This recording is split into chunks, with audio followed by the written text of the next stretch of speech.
Slávnica sa nachádza na strednom považí na pravom brehu Váhu. Okrem krásnej prírody a pohostinných ľudí má aj niečo, čím sa nemôže pochváliť každá obec. Nachádza sa tu totiž letisko. A práve na tomto mieste bola 7. septembra vysoká koncentrácia lietadiel, vrtuľníkov, pilotov, parašutistov a milovníkov lietadla. A čo sa tu dialo? Aeroklub Dubnica nad Váhom organizoval letecký deň. No a keďže počasie bolo pekné, letové podmienky výborné, nič nebránilo tomu, aby prítomným divákom ponúkli pútavý program a nezabudnutelné zážitky. Televízia považie tam samozrejme nemohla chýbať a ak ste tento letecký sviatok z rôznych príčin zmeškali, tak vám ho sprostredkujeme. Táto akcia sa niesla v znamení hneď niekoľkých výročí. Aeroklub v tomto roku oslavuje 65. výročie vzniku. A zároveň je to 50. výročie lietania tu na letisku v Slávnici. Je to, hovorím, jedna taká sprievodná akcia tohto roku, lebo tých akcií v priebehu toho roku už bolo viacej a ešte bude do konca roka. Takže v znamení tých výročí dneska sa tu koná letecký deň, ktorý je vlastne takou nejakou propagačnou akciou, alebo teda sprístupnenie širokej verejnosti. Nedávno sme tu mali majstrovstvá Európy, letecké navigácie, ktorá skôr bola určená pre tú užšiu športovú alebo odbornú verejnosť.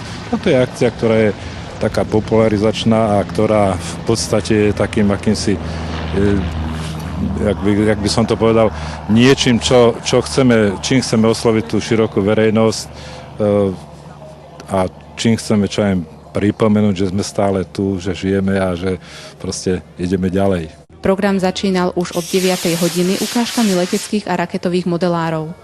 Práve členovia tohto klubu oficiálne otvorili tento deň svojou leteckou show. Malí, ale aj dospelí diváci s napätím očakávali, či tieto modely budú naozaj lietať. A leteli.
Tento klub vznikol zlúčením leteckého a raketového, takže dneska máme všetky kategórie zastúpené. No a ja, keď tak môžem povedať, už od roku 64 som vlastne propagoval a dával dohromady tady modelárov v celom považí. Tento náš klub raketomodelársky je najväčším vôbec na Slovensku. Získal strašne veľa dobrých umiestnení na súťažiach a môžu k nám prísť aj mladí modelári, prihlásiť sa a poskytneme im aj materiál, aj dobré rady, takže sa naučia modelárčiť s nami spoločne. Jak vidíte, tady dokola všade samé modely, tak to je všetko výsledok našej práce a tiež ale aj práce klubov v okolí, aj tu za horami na Morave, v Klobúkoch, aj odtiaľ nám prišli ukázať svoje výsledky. Raketovo-modelársky klub má v súčasnosti viac ako 80 členov. Dvaja z nich nám prezradili niečo o sebe a o svojich úspechoch. Dobrý deň, takže my sme bratranci Juro a Jakub Dudašovci, venujeme sa leteckému modelárstvu asi tak 12 rokov. Ja asi tak od 8-7 rokov, takže tiež takých 13 rokov približne. Ja sa venujem leteckému modelárstvu s elektrovetroňmi, jedná sa o termické kategórie, je to vlastne elektrovetroň, ktorý má rozpätie asi 4 metre, má elektromotor, ktorý ho vyťahne do určitej výšky a potom už letí len vďaka nejakým termickým prúdom, teplým vzduchom a podobným veciam. Je to veľmi zaujímavá kategória, lebo tak spojená s prírodou. Musíte nejako ovládať tú prírodu, slnko, terén a podobne. Venujem sa tomu aj na súťažnej úrovni. Lietame európske poháre, svetové poháre, rovnako sme aj organizátormi týchto súťaží.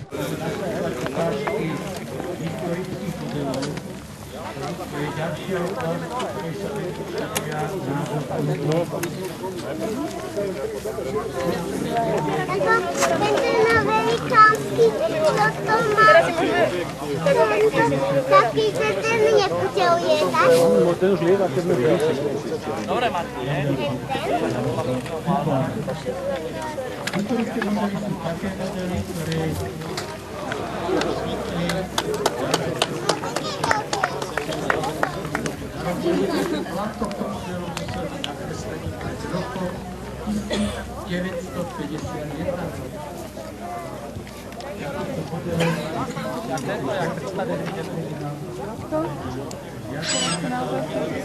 Ja som teda Jakub, venujem sa modelom hlavne motorovým, akrobátom, jak je ten žlto-čierny.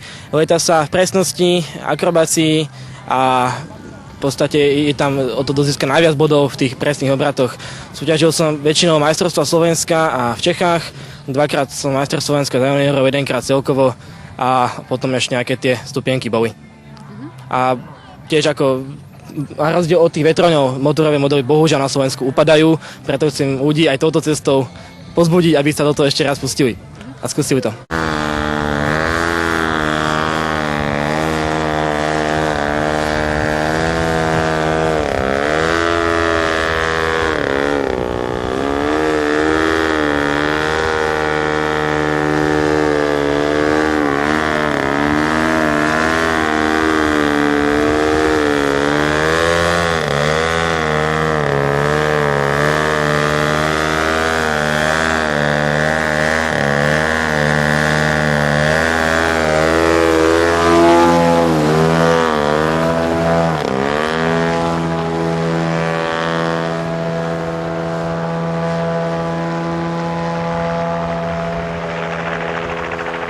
Ovládanie modelu nie je také jednoduché, ako sa na prvý pohľad môže zdať. Platí, že pre začiatočníkov sú vhodnejšie väčšie lietadlá. Súčasťou leteckého dňa boli okrem letovej časti statické ukážky lietadiel. Tie si mohli návštevníci pozrieť v leteckom múzeu. To prišiel s nápadom otvorenia takéhoto múzea. Nápad nevznikol, nápad sa proste stal. My sme v roku 2001 z Novej Dubnice z predškoly v podstate zachránili lietadlo MiG-15, ktoré je teraz pri bráne. A všetko to došlo tak nejak samo. 2 roky na to sme zachránili v podstate zase z Novej Dubnice lietadlo Li-2. Potom dlho nič sa nedialo. Došiel kolega, že či by sme nechceli MiG-21, ktoré nám zapožičal Vojenský historický ústav. No a už keď tu bolo to, tak už sme začali pozerať, čo by sme ešte vedeli zachrániť a v podstate tá myšlienka nevznikla, že ideme robiť múzeum, ale za to začalo nabalovať a vzniklo to samo od seba. Koľko tu máte teraz lietadiel? Nemusím porátať. Neviem, 1, 2, 3, 4, 5, 6, 7, 8, 9, 10, 11. A odkedy je múzeum prístupné verejnosti? Tak priebežne je stále prístupné. My v podstate ťažko povedať, či to je múzeum, nevyberáme žiadne vstupné od ľudí. V podstate pre nás najväčším cieľom bolo zachrániť tie lietadlá a čo sa týka múzea, je to vyrobené pre ľudí, nech niečo z tej histórie je zachované. A aké sú vaše pocity, teda, keď už tu máte takýto strojový park? V podstate ešte na jar tohto roku sme tento strojový park mali v podstate už väčšiu časť tu v areáli, ale do takéhoto stavu sme to dali až tento rok. Mali sme to na jar ešte len na papieri a včera, keď sme to proste tu všetko poukladali a podávali, tak to bol proste taký jeden splnený cieľ a je to tu vlastne od tohto roku. Vlastne dneska sme to otvárali pri príležitosti výročia aeroklubu aj tohto letiska. Jedno z takých teda skutočne významných lietadiel, ktoré sme získali do tohto parku, toho múzea, je napríklad tu 134, ktorá je momentálne v renovácii. Zatiaľ tie aeroplány, ktoré sú tu, tá vonkajšia oprava je v podstate na takých 90% hotová a potom pôjdeme do interiéru. No je to strašné spúste ešte hodín, ktoré sa na tom bude musieť odpracovať. Divácky najočakávanejšou časťou bola jednoznačne letecká show. Organizácia tejto časti bola až obdivuhodná. Návštevníci sa ani na okamih nenudili a neustále mali čo robiť, aby ani kúsok tohto predstavenia nezmeškali. Máme tu dnes 25 vystupujúcich posádok, lietadiel, vrtuľníkov, parašutistov a je to medzinárodný letecký deň, nakoľko máme hostí z Maďarskej republiky. To isté sme videli v pole pana Šanku. To isté urobil čo aj pán Bereš. Je to chuťovčička, ktorú si nenehá nikto utiecť. Na vrchole neustále cvičí. Pútač, asi vidíte teraz za nami, je reprodukcia vzdušných bojov z druhej svetovej vojny. Je tu 6 lietadiel v akcii vo vzduchu spolu v súčinnosti s pozemným zabezpečením. Takisto to bolo dopravné lietadlo Lisunovly 2, ktoré je historické a ktoré máme aj v našom novootvorenom leteckom múzeu v Slávnici. A ako ste sami videli, boli tu krásne prielety dopravných lietadiel L-410, Tupolev, 154, zásah policajných oddielov a veľa leteckej akrobácie a solových prieletov moderných a historických lietadiel.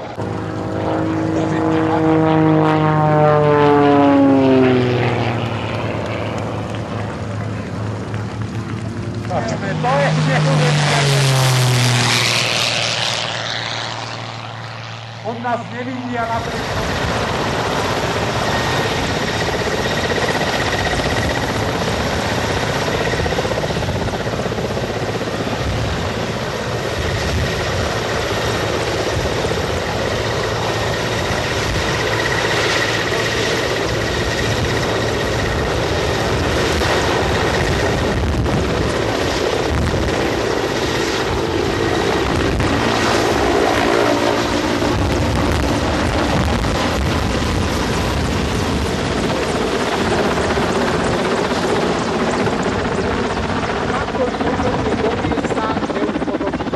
Okrem toho mali diváci možnosť vidieť zoskoky parašutistov, ukážky hasenia požiaru vrtuľníkom či práškovacím lietadlom.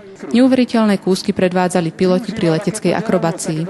O nich vám poviem, ale dovtedy tu nepriletia, kým neuvoľnia parašutisti toto nádherné hrysko,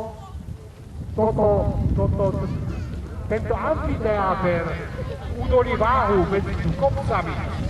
Takže máte možnosť v prírode vidieť pohyb a fyziku vzduchu, fyziku pohybu v aerodynamickom tuneli alebo vo obtekaní země priamo naživo pred vašimi zrakmi. Parašutisti vám ukázali, že je to pohodlné pristávanie, nejaké zlomeniny. Komu sa málilo takéto predstavenie sledovať zo zeme, mohol využiť pozorovacie a vyhliadkové lety na lietadlách a vrtuľníkoch.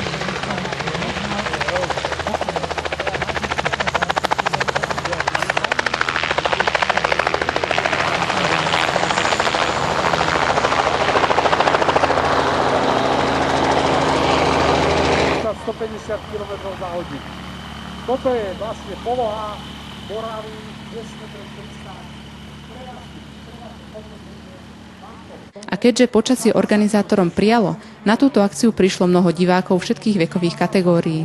Odkiaľ ste a čo hovoríte na tento letecký deň? A tak som z Dubnice nad Váhom a prišla som síce len pred chvíľkou a obdivujem lietadla a preto som sa sem prišla vlastne pozrieť. Ktorá časť sa vám najviac páčila? No hlavne táto posledná sa mi najviac páčila a tá akrobácia, to bolo tiež neuveriteľné, tiež ako to môže tak nad zemou tak nízko letieť a hneď spadnúť. Sme z Dubnice nad Váhom a páči sa nám. A ktorá časť sa vám najviac páči? Najviac ten delfín sa nám asi páčil doteraz. Som z Považskej Bystrice, je to tu veľmi krásne, už dávno ľudstvo túžilo lietať a teraz vieme, že už sú lietadlá rôznych typov, rôznych rýchlostí, rôznych hmotností a naozaj ľudia tu majú čo pozerať. Čo hovoríte na tento letecký deň? Dobrý, z Nemšovej. Super. Chodíme sem každý rok. Je to parádna akcia. Ktorá časť programu sa vám najviac páčila? Mne osobne sa najviac ľúbila časť s historickými lietadlami z prvej svetovej vojny. Ktorá časť sa vám najviac páčila? Modelári, aj tí kukláči a hlavne vyhľadkový let. Áno, lietal som na Cessne. Tohtoročný letecký deň sa po všetkých stránkach organizátorom vydaril. Plánuje sa jeho ďalší ročník? Stalo sa takou akousi tradíciou, že každý rok sa tu niečo deje, čiže v podstate, keď to zoberiem tak, že od roku 2010, medzi 2005-2010 bola 5-ročná pauza medzi jedným majstrovstvami Európy a majstrovstvami sveta, tak v podstate od roku 2010 máme tu 2010 majstrovstvá sveta v navigácii, 2011 majstrovstvá Európy v leteckej akrobácii Advance, 2012 dvoje majstrovstvá sveta v leteckej akrobácii vetroňov, jedný majstrovstvá Európy v leteckej akrobácii v Unlimited. Tento rok sme tu mali napríklad zase majstrovstvá Európy v leteckej navigácii, na rok nás čakajú majstrovstvá sveta v leteckej akrobácii a uvidíme, čo bude ďalej. No takže nespíme, robíme.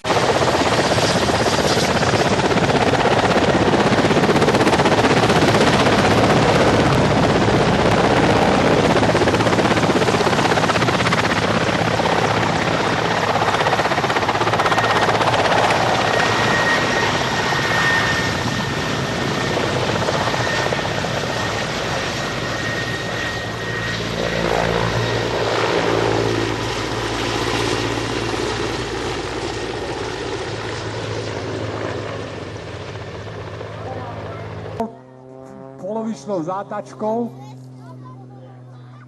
narovnali, čo z toho bude. Čo nám to kreslí vlastne? Srdce to asi nebude.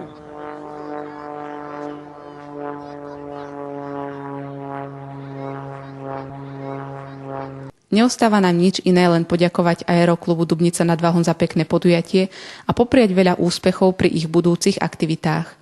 Zuzana Burtejová, televízia Považie.